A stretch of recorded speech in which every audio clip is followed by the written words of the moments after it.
You might think Earth is the only place in the universe with frozen water, but astronomers have long expected that is not the case. They've seen hints of water vapor around other stars. And here, in our solar system, we know water ice exists because comets and asteroids made of rock and ice regularly smash into Saturn's rings. We even know that volatile compounds like methane, ammonia, and carbon dioxide exist in space because they've been found on bodies in our Kuiper belt. So while we know water ice exists elsewhere, we haven't had proof until now. A new study published today in the journal Nature reports the first ever detection of crystalline water ice in a system around a star similar to our Sun. Researchers say it's strong evidence that water ice is basically everywhere. I feel pretty confident saying that if you looked at a big enough sample of solar-like systems, you would find that virtually all of them have water ice, said astrophysicist Carrie Meakin of the University of Toronto, who is not involved in the study.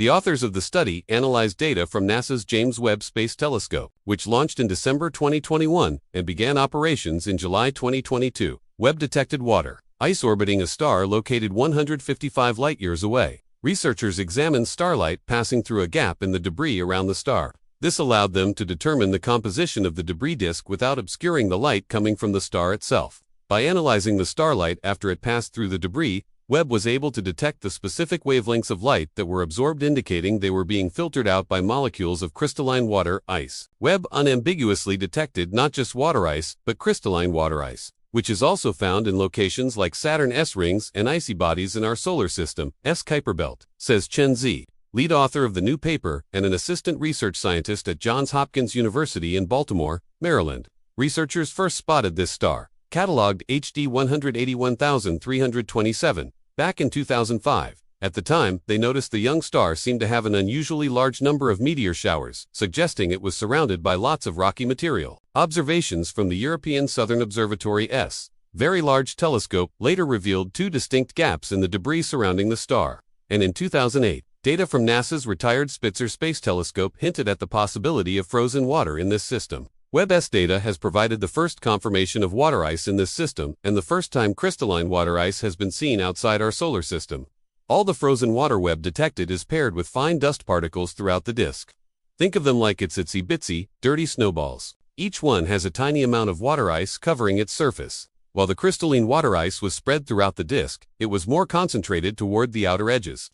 Scientists believe this is because the inner parts of the disk get so hot that the water ice evaporates before it has a chance to crystallize, and in the middle of the debris disk, Webb detected about 8% water ice. Here, it's likely that frozen water particles are produced slightly faster than they are destroyed. But in the area of the debris disk closest to the star, Webb detected almost none. It's likely that the star's ultraviolet light vaporizes the closest specks of water ice. It is also possible that rocks, known as planetesimals, have locked up frozen water in their interiors, which Webb can't detect. To learn more about the star and its system, researchers will continue to observe it with Webb and other telescopes. For example, scientists hope to analyze the star's light with Webb's mid-infrared instrument, or MIRI, to learn whether water vapor is present as well. This discovery was the result of a huge international collaboration involving hundreds of researchers. Co-author Christine Chen, an astronomer at the Space Telescope Science Institute in Baltimore, remembers when her advisor told her 25 years ago that he believed there should be ice in debris disks. What's most striking is that this data looks similar to the telescope's other recent observations of icy bodies in our own solar system, she said. It really is the most exciting observation of my career. Researchers have long suspected that water ice could exist in debris disks like this one, but never had the technology to prove it. The James Webb Space Telescope finally provided the sensitivity needed to make the discovery. Rocks, dust, and ice rushing around, says astrophysicist Anne-Marie Cody of the University of involved in the study. Collisions are rearranging the water ice and creating a population of very small particles that are the perfect size for Webb to detect. Webb is exquisitely sensitive to those tiny particles, allowing us to see them for the first time.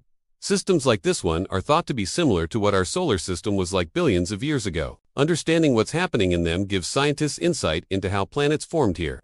The star at the center of this system is somewhat similar to our Sun. It's slightly more massive and hotter, which led to the formation of a slightly larger system around it. Our Sun is estimated to be 4.6 billion years old, but the star in this system is much younger, just 23 million years old. Scientists know the age of the star because it's still surrounded by a disk of material left over from the star formation process. As stars form, they are surrounded by spinning disks of gas and dust. As the star gets bigger, gravity pulls most of the disk's material onto the star, but some rocky material remains in a thin disk around the mature star. This leftover material is called a debris disk. In this system, Webb detected a significant gap between the star and its debris disk. Gaps like these are thought to be created by the gravitational influence of giant planets clearing a lane through the dust. If you look at our solar system, the Kuiper belt is analogous to the outer region of this disk. It's a collection of small bodies and dust that's left over from the planet formation process, says co-author George Reek, professor of astronomy at the University of Arizona in Tucson. The fact that this system is so young means we can see things in action that are happening on a timescale of millions of years. We can watch planetesimals colliding with each other and producing dust and water vapor, all the building blocks of planets. In our solar system, most rocky bodies larger than a house are found in the Kuiper belt, a region that begins at about Neptune's orbit and extends out 50 times the distance from the Sun to Earth. The Kuiper belt contains everything from dwarf planets like Pluto and Eris to comets and other chunks of rock and ice. Scientists don't know exactly how far the debris disk around this star extends because Webb hasn't been able to see that far yet, but they do know that the icy bodies and dust it contains is similar to our solar system's Kuiper belt.